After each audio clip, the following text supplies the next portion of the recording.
નમસ્કાર દર્શક મિત્રો, સદેશરા ન્યૂઝમાં આપનું સ્વાગત છે। ધ્રાંગધ્રાના ડુમાણા ગામે શ્વાનનો આતંક, 3 બાળકોને બચકા ભર્યા।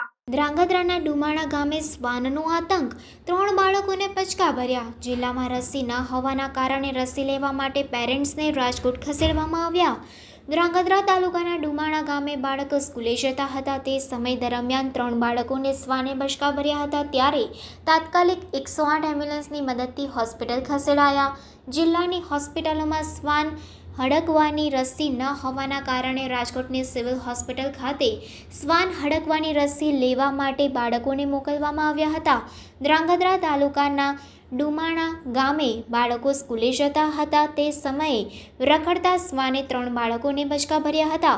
108 એમ્બ્યુલન્સ મારફતે સારવાર માટે રાજ સીતાપુર હોસ્પિટલ ખાતે બાળકોને લાવવામાં આવ્યા હતા। શ્વાન હડકવાની રસી રાજ સીતાપુર હોસ્પિટલ, ધ્રાંગધ્રા હોસ્પિટલ અને સુરેન્દ્રનગર મહાત્મા ગાંધી હોસ્પિટલમાં પણ રસી ન હોવાના કારણે રાજકોટ સિવિલ હોસ્પિટલ ખાતે નાના બાળકોને તાત્કાલિક લઈ જવા પડ્યા હતા। ત્યારે શ્વાનોના આતંક સામે શ્વાન હડકવાની રસી માટે જિલ્લા આરોગ્ય તંત્રની નિષ્ફળ કામગીરી સામે આવી હતી।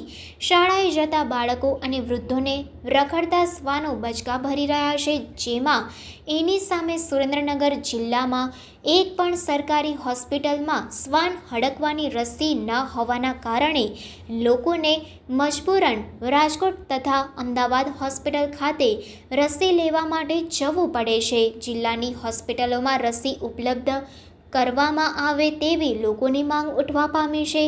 તાત્કાલિક શ્વાન ખસીકરણની કામગીરી શરૂ કરવામાં આવે તેવી ગ્રામજનોની માંગ છે। સમાચારોની ઝડપી અપડેટ માટે હમણાં જ સત્ય સ્વરાજ ન્યૂઝ ચેનલને લાઇક, શેર અને સબસ્ક્રાઇબ કરો।